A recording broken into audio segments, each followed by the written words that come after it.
subject of taking flight in the new year.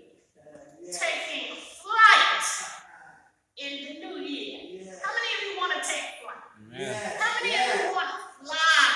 How many of you want to go places that you've never been before? Go to levels that you have never been before.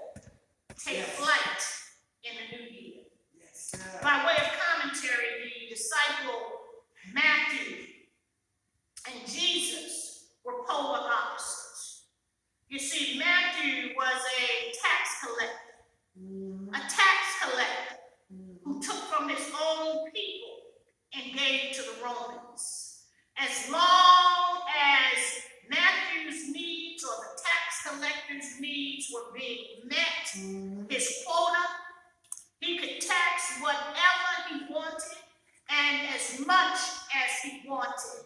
And he was happy being a tax collector. Even during that day, people ran when they saw tax collectors coming.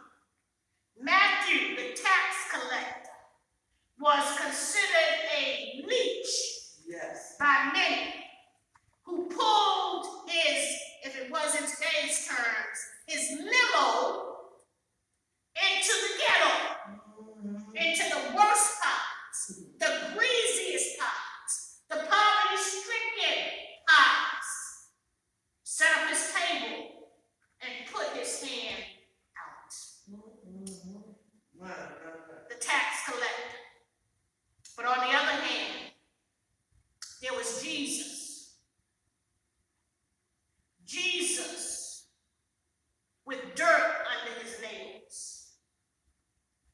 Jesus with hands that were calloused from serving as a carpenter.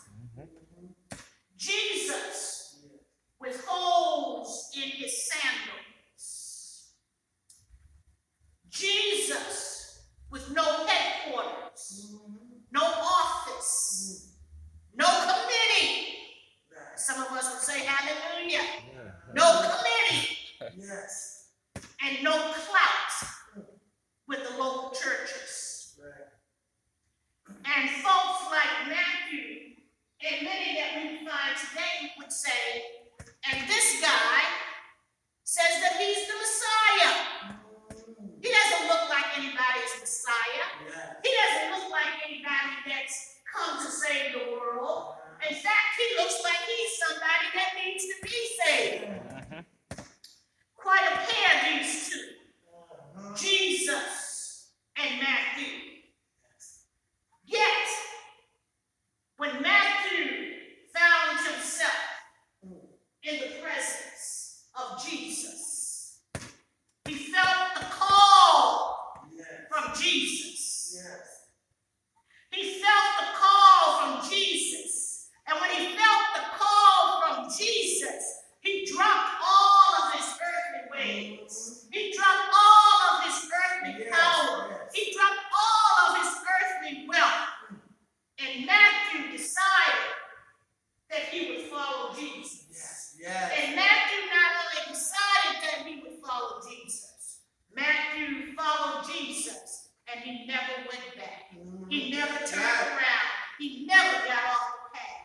Matthew spent the rest of his life convincing folks that Jesus, the carpenter, was actually the real deal. That Jesus, the carpenter, was the Son of God. Jesus gave the call. Jesus gave the call to Matthew. He did not backstep. He did not backslide. He did not backbite. Jesus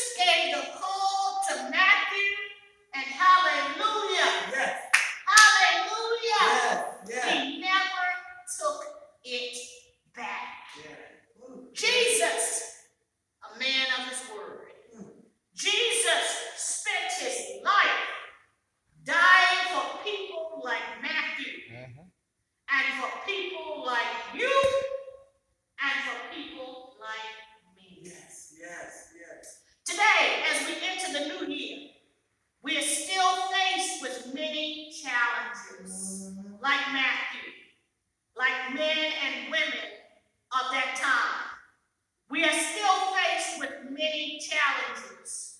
We still don't know how to take flight.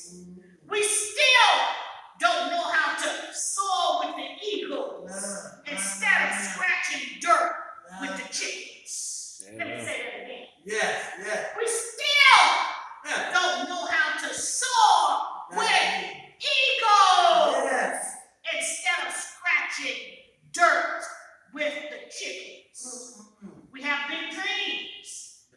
We have big dreams that we have carried throughout all of these years, and we have big dreams that we're even carrying into 2023. Yes. But if history repeats itself, we just can't see how to reach them. We just can't see how to reach them. Now that's a problem. That's a problem. Like Matthew, we must still acknowledge that while God does not cause evil, evil is prevalent all around us. As we went through 2023, we were confronted with earthquakes and floods and hurricanes and wildfires and global hunger, war in Ukraine, heart disease, cancer, diabetes, strokes, arthritis, monkeypox, COVID, RSV, flu, climate change, polio, vaping, oral, dental health problems, suicide, homelessness, no baby formulas, transportation problems, the people sleeping in airports, people missing out on flights, haters,